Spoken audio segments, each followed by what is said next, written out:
Hello everyone, what is up you guys? Welcome back to another episode of Killer Instinct. If you are new here, hi, my name is Savannah and I am your host of Killer Instinct. Before we get started, make sure you go ahead and hit that subscribe button, that way you never miss an episode. We post weekly on the podcast every Wednesday and then again every Thursday on YouTube as well, and you are not going to want to miss it.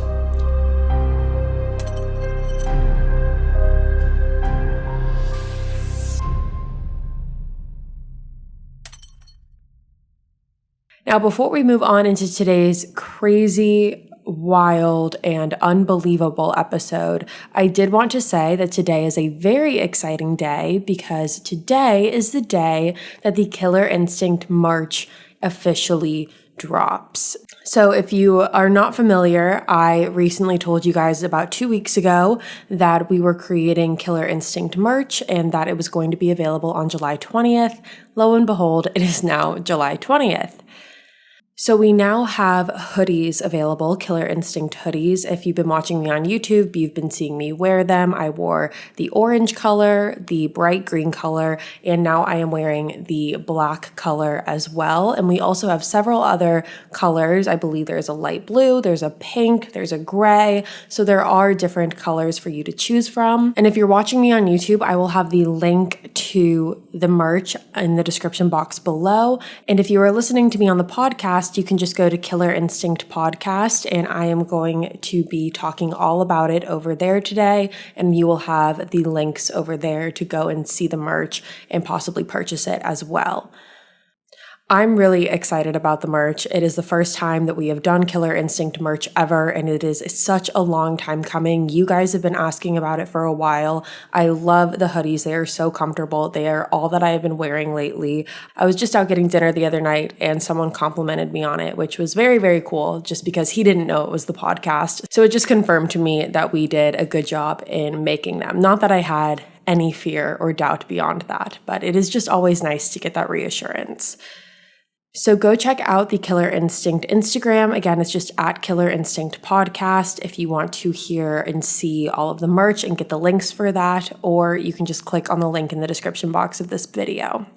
Now, with that being said, you guys, today we have a crazy case, and I know I've said this a lot. I know that we talk about it and joke about it, how every case is just so crazy and so wild and so obscured.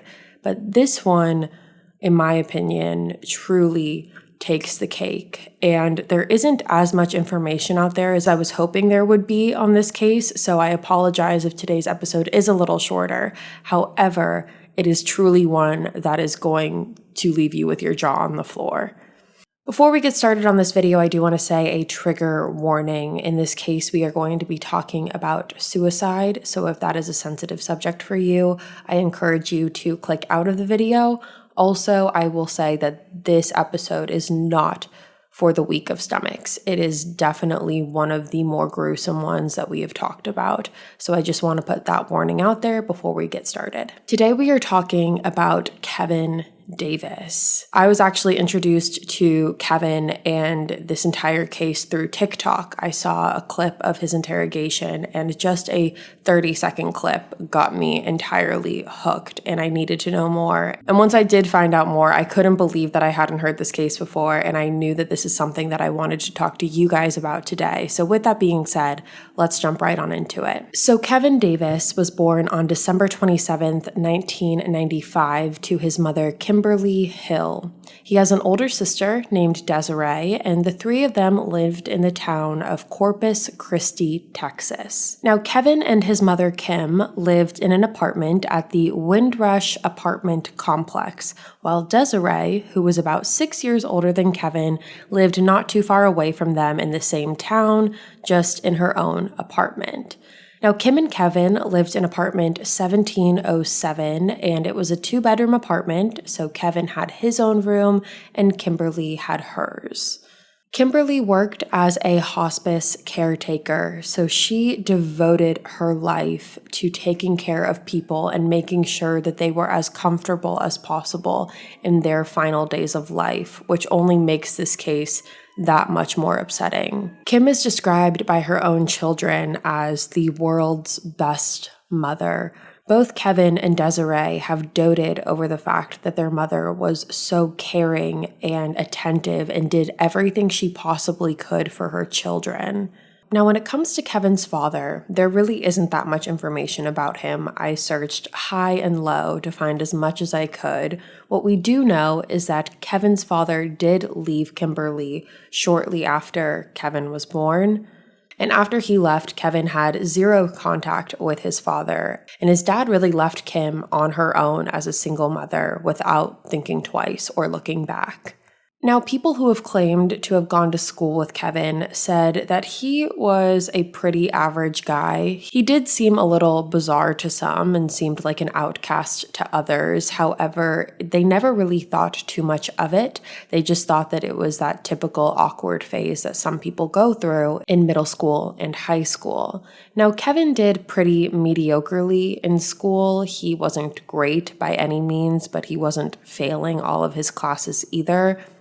His best subject in school was English, and he never really participated in any sports. Now, this case starts in 2014 because, unfortunately, like I mentioned in the beginning, quite frankly, there isn't that much information out there about Kevin's upbringing or his life before this case and what that looked like. However, what we do know is that in 2014, Kevin was 18 years old at this time. And the exact time that we are looking at here is March 27th, 2014. Now, according to Kevin, around this time, he was contemplating ending his own life. Now, when Kevin talks about this, he says that his reasonings for this were not because he was depressed necessarily. He just felt like he was living a very mundane, to put it lightly, life. He said that he was bored with life, he didn't like the people in his life, and he quite simply just didn't like living. According to Kevin, he said that he had had these feelings for quite some years. He said that they started in his preteens and just followed him throughout his years of life as a teenager. And he said he never had any psychological help. He never reached out for any therapy or anything like that. He just got to a point in his life where he learned to accept it, and he very much had an "it is what it is" type of attitude about it. So again, now this brings us to March 27th, 2014. Now, on the morning of the 27th, Kevin decided to tell Kimberly that he was contemplating ending his life. Now, he said that the reason that he did this was because he wanted to gauge his mother's reaction. It's never really been said what the reaction he wanted was, because according to Kevin, his mother was distraught when he brought this up. She told him that she would be devastated if he decided to end his life. However, she also added the fact that Kevin was a grown man. He was 18 years old, and he was going to do what he wanted at the end of the day. She said that if that's the decision that he made, that there was going to be nothing that she could do to stop him. Kevin said that shortly after she said this, Kim actually called Desiree, her older daughter, and asked Desiree to come by and pick up Kevin later that day so he could go stay with her. Kim thought that getting Kevin out of the house would be a good way to kind of clear his head and just get him into a different environment. According to Kevin, going over to Desiree's was something that his mother made him do quite frequently. And when he was sent off to Desiree's, he took that as his mother not wanting to deal with him. Kevin didn't have many friends. He didn't have much of a social life, and he spent most of his time at home in the apartment playing video games. And that was pretty much his life. It was school and video games. Again, like I said, he didn't play sports. He didn't have a lot of friends. So video games were really his only hobby, and it didn't really allow him to get outside and get fresh air and just implement little practices in life that might help him Along with that, Kevin was 18 years old and didn't know how to drive, so even if he wanted to leave the house, it's not like he really could have. Now, could he have gone and gotten his license? Yes, for sure. But at the same token, at the time, in the moment, it's not like he could have gotten in the car and drove off. He didn't have his license and didn't know how to drive. So again, this reaction from Kim is not what Kevin wanted to hear. He has never stated what the right reaction from Kim would have been. However, it was not the one that he got. And according to Kevin, he said once him and his mom had that conversation, he knew in that moment that he needed to act and that it was, quote unquote, now or never. So later in the night on the 27th, now we're looking at around 9 p.m., Kevin ended up riding his bike and approaching a neighbor's house. He knocked on the door and a couple who lived there came to the door and opened it. Now, when the couple opened the door, Kevin asked if he could use their phone because he needed to make a call to the police and tell them that he had just murdered someone. Now, obviously, this is not the normal thing that you expect someone who's coming up to your door to tell you. However, the couple did allow Kevin to use the phone. So Kevin uses the phone and he calls the police and tells them what had happened. After he calls the police, he waits there until they arrive and arrest him immediately. At this point, we're moving into the early morning hours of the 28th, and at this time, the police go over to Kevin's apartment where he lived with his mother, and they walked in on an absolute horror scene. There was blood everywhere throughout the apartment, and they found Kim's body laying on the floor of her bedroom, and she had been brutally and viciously attacked. Police found a hammer next to her body. There were also 3 different notes scattered throughout the apartment that seemed to be written by Kevin. One of the notes said, "Chase me. Sorry for the mess. KD." Another one, which was directed towards his sister Desiree, said, "Keep your head up. Hurry. She might still be alive, even though I highly doubt it." Now, according to Kevin, he wrote the note to Desiree because he thought that she was going to be the one to find Kim's body. Because remember, Kim had called her earlier and asked if she could come over to come pick up Kevin. So Kevin thought that Desiree was going to be the one to find their mother in that state. And he thought that if she did, she was going to, in his words, lose her head. And so that's why he said, "Keep your head up." However, what we know now is that that is not what ended up happening because when Kevin tried to make a run for it, the guilt ate him over and he ended up confessing before Desiree could get there, luckily.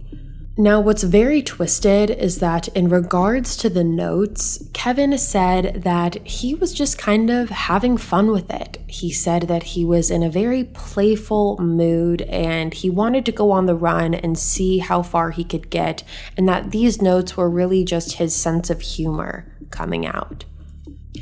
So that same day on March 28th, authorities sit down with Kevin to get the full story from him as to what happened and why he did what he did. And again, I'm going to warn you right now, as I did in the beginning, this is one of the most disturbing cases we have ever covered. And Kevin does not hold back in the details that he gives. Now, according to Kevin, he said that on the night of the 27th, around 9:00 p.m., he was still so built up from the conversation that he had had with Kim prior, and he knew that he was going to kill her that night. At around 9:00 p.m., Kim was sitting on the couch watching TV when Kevin went over to her and put a cord over her neck in an attempt to strangle her. The cord that he used was one from his video game controller. However, according to Kevin, this did not work, and Kim was able to fight back and pull the cord off of her. After she ripped the cord off of her neck, Kimberly started screaming, and that is when Kevin then ran to her bedroom and pulled out a hammer that she kept in her nightstand drawer. He said that he then brought the hammer back and then started hitting Kimberly over the head with the hammer. He hit her over the head approximately 20 times, and at that point, he then dragged her by her clothes into her bedroom, leaving a trail of blood behind them. Now, Kevin initially thought that the approximately 20 hits to the head had killed Kimberly. However, she then started making some noises, and he thought that she was playing dead. Those are his words. He thought that she was playing dead, and so he continued to hit her over the head several more times until her skull had cracked open. Now, even with her skull cracked open, Kevin still wasn't convinced that she was dead. He then walked into the kitchen and grabbed a knife and stuck the knife through the top of Kimberly's head.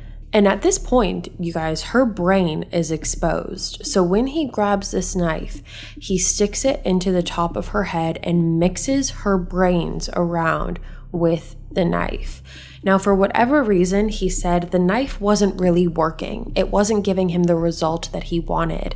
So Kevin then took his bare hand and put it into his mother's skull and started mixing her brains around with his own hand. You can't say I didn't warn you guys. This is insane, and it only gets crazier. After he stuck his hand inside his mother's skull and messed with her brain, he then proceeded to remove her clothing and have sex with his mother's corpse. In his confession, Kevin said, quote, "I lost my virginity to a corpse," end quote. When police asked Kevin why he felt the need to commit this act of necrophilia with his mother, Kevin said, quote, "I always loved my mother. I guess in the wrong sort of way," end quote. Now, after completing this act that he did with his mother, Kevin then ran a bath for himself. In his mother's bedroom, he runs a bath for himself, removes his clothing, and sits in the bath to clean off and let the blood wash off of him before getting out and changing his clothes. Now, in Kevin's confession, he actually stated that his original plan was not just to murder his mother, but to also murder his older sister Desiree as well. He said his original plan was to murder Kim in their apartment, then get on his bike, because again, he can't drive, and ride his bike over to Desiree's apartment and murder her there as well. He even went as far as to call this a fantasy of his. Killing both of them was his fantasy. However, he said that after he murdered Kim, he had quote unquote gotten his fill of killing, and he didn't feel like going and murdering his sister anymore because he felt like that would be too excessive. Now, after Kevin had murdered his mother, taken a bath, and changed into new clothes, he wrote the 3 notes that I mentioned earlier and then got on his bike and started riding away. Now, at a certain point, Kevin did ditch his bike. He decided to get off of his bike and he left it in a ditch, and then he just began running, which if you think about it, doesn't seem very logical. It seems like you could get a further distance quicker on a bike than you could just by running. But according to Kevin, he said that he wanted to run and see how far he could get. However, he ultimately stopped near a wooded area, and he said that it just hit him. Like everything that he had just done had hit him, and he started hysterically crying. And he said in this moment that it's one of those times where you don't realize what you want until you lose it. It was at this moment when he was in that wooded area that he found the closest house, walked up to them, and asked to use their phone to confess. Now, this whole thing is so unbelievably insane and hard to wrap your head around. But what's so wild is that when police asked Kevin, why did you do this? What prompted you to do this? Did your mother do anything to deserve this? Kevin's immediate response was no. He didn't try to justify it by saying that his mom made him mad or that she said something. Kevin said that Kimberly was the best mother he could have ever asked for, and that she did nothing to deserve what he did to her, and that he was just an evil, messed up person, which I feel like at least we can agree on one thing. Now, Kevin didn't stop there. in his confession, he went even further than just the murder he committed and started talking about his fascinations with murder and his fantasy about murder and, in his words, the art of murder. He went on to talk about how intrigued he was by all the different ways that someone can kill another person. And in the way, again, his words, someone can be sliced to pieces with such care and such love. Now, even though Kevin stated that the conversation with his mom earlier that day is what triggered all of this, he said that he had actually been planning on murdering his mother for a while. He said that this is something that he had been thinking about and fantasizing about for a long time, and that it was just a matter of when. And when asked if he had ever told anyone about this plan of his, Kevin said that he never necessarily told anyone explicitly. However, he said that there were telltale signs that something like this was going to happen in regards to his behavior. He said that it was very clear to him that something was going to happen, and so sometimes he would make a joke, or he would say something twisted, or he would act in a certain way. And in his opinion, he said that he thinks that his family and his friends and people who knew him just brushed it under the rug because they didn't want to think, or they couldn't comprehend that he would ever be capable of something like this. Now, in his confession, and again, this ties into a very big and broader conversation and debate that we see in a lot of these cases. And a lot of times when we see these murder cases, we see people who plead insanity. In their own mind, it's what they think. If I plead insanity, I don't have to get life in prison, or the punishment won't be as severe. But however, Kevin was very different. In his confession, Kevin was adamant about the fact that he is not insane. He said that he is a disturbed and disgusting person. However, he said that he is not mentally unwell or mentally ill. He said he knew what he did and he knew that it was wrong. He could grasp and comprehend the fact that what he did was wrong. And that is a very big factor when trying to determine if someone is sane or not, whether they can determine what is right versus what is wrong. So the fact that Kevin was saying, I know what I did and I know it was wrong, really strengthens the argument that he is not insane. However, at the same time, if you look at it on the flip side, there could be an argument to be made about the fact that he very well could be mentally ill. But because of that, he is so adamant over the fact that he's not, if that makes sense, like a reverse psychology type of deal.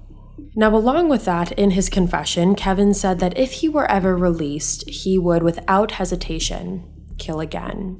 And he even went as far as telling the detectives what his perfect murder would be. And we are going to get into what that is right after talking about our sponsors.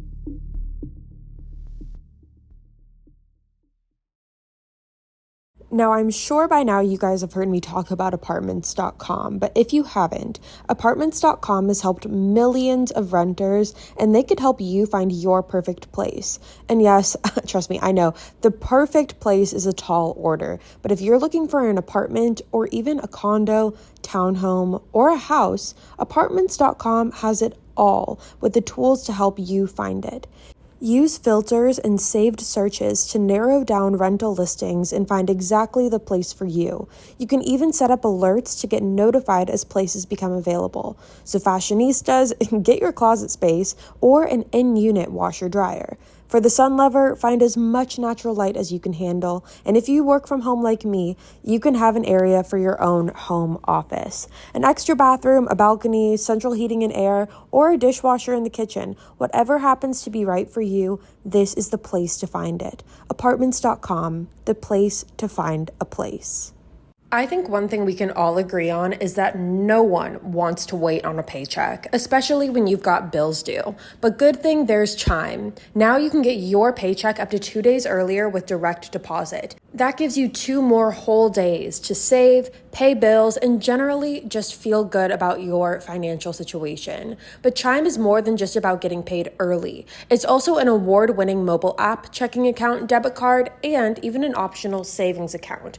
And Chime didn't stop there. With the secured Chime Credit Builder Visa credit card, you can start building credit with everyday purchases and on-time payments. You see, with Credit Builder, members can increase their credit history with no annual fees or interest. And having a good credit score can mean getting better car loan rates or renting apartments easier, or just bragging rights around the dinner table. So what are you waiting for? Hopefully not your paycheck. Get started with Chime today. Applying for a free account takes less than 2 minutes.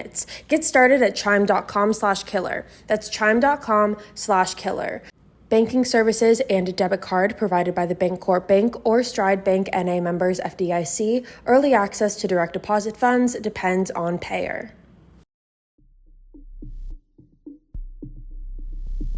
So Kevin's perfect murder. It's crazy that someone, like the concept of that even being a thing, like someone's perfect ideal murder, the fact that that's even a thought in someone's mind is baffling and astounding and so horrifying on so many different levels. But let's talk about what Kevin said his perfect murder would be. Now, according to Kevin, in his fantasy, he would dress up in a really nice tuxedo, and he would also be carrying with him a very nice dress for his female victim. Kevin said that once he got dressed in a very nice suit and picked the dress up, he would then go over to a woman's house, break in through the back window to get into the house, and once he got into the house, he would start conducting the kill. Now, Kevin actually said that before he committed his first murder, he figured that his preferred method of killing would be through strangulation. However, after his first murder was completed, he now thinks that he would prefer to carry it out through stabbing. He said that after stabbing his victim to death, he would then decapitate her because he said, quote unquote, "I like my women dead." He then said that after decapitating her, he would sew her head, or attempt to sew her head, back onto her body before having sex with her body and, in his words, creating a night to remember. After he was done, he said that he would then burn the house to the ground and run for the hills. But wait, there's more. In his confession, when talking about how he lost his virginity to a corpse, the investigators asked Kevin about his romantic life. Had he ever had a girlfriend or ever been in a relationship to any capacity, to which he said no. However, he did mention a time before the murder where he had killed a gray cat named Claire. Now, it's not clear if this was his cat or if it was his friend's cat. However, he said that he himself had drowned Claire in the bathtub. After he drowned her, he then strangled her before cutting her stomach open and committed bestiality with this cat. Kevin said that it didn't matter to him if he was having sex with someone that was dead or alive because he didn't have standards or morals. His exact words were, "A body is a body, a piece of meat. It's harsh to say, but no, I don't mind." Now, miraculously enough, all of the suicidal thoughts that Kevin had that he had mentioned to his mother before killing her, he said that after he murdered his mother, all of those thoughts went away. He didn't feel the need to go through with that. So Kevin was obviously arrested, and he was charged with 1 count of non-capital murder. Now, non-capital murder charges, I want to talk about this for a second. So the difference between capital murder and non-capital murder, just in a punishment standpoint, capital murder is punishable by the death penalty, while non-capital murder is not. Non-capital murder charges are more typically, again, this isn't always the case, however, more typically result in a life in prison sentence with or without the possibility of parole. Now, if you're sitting there wondering what constitutes capital murder versus non-capital murder and why on earth someone who clearly, as disturbed as Kevin, did not receive the capital murder charge, we're going to talk about it because I looked into it, and according to the Texas law, which is where this crime took place, there are several different ways that someone could be convicted of capital murder. And what that person would have to do is either murder a law enforcement officer or a government official. They would either have to kidnap someone alongside murdering them. A capital murder charge would also occur if there was like a hitman situation or if it was a murder for hire situation. It also can take place if an inmate tries to escape prison and murders a civilian along the way. And it also occurs if more than one person is murdered, or if the murderer kills someone under the age of 10 years old. So those are the qualifications for someone to be convicted of a capital murder charge based on the Texas law. And since Kevin does not fall into any of the previous categories, he received the non-capital murder charge. So let's talk about Kevin's sentence. Kevin was sentenced to life in prison and is currently serving his sentence at a prison in Texas. Now, crazy enough, Kevin will be eligible for parole in March of 2044. Now, while that seems like a long way away, because it is, Kevin is currently 26 years old, around 26 years old, which means he will be eligible for parole when he is 48 years old. Now, we hear a lot of times about people being eligible for parole when they're like 87 or 92 or this older age where we think as a society that they won't have the capability to go out and commit a murder again. However, 48 is fair game. You can still murder someone at 48 years old. And it's terrifying because Kevin has openly admitted that if he gets released, he's going to kill again. And so let's cross our fingers that when 2044 comes along, Kevin is still in prison. Now that, you guys, is the case of Kevin Davis. I told you from the beginning it was a crazy one, and I cannot wait to hear what you guys have to say about it. But with that being said, you guys, that is all for me today. Again, make sure you go ahead and check out the Killer Instinct merch. Make sure you subscribe to the podcast. We post weekly on the podcast every Wednesday, then again every Thursday on YouTube. I will be back next week with a brand new one for you guys, and until then, stay safe. Bye, guys.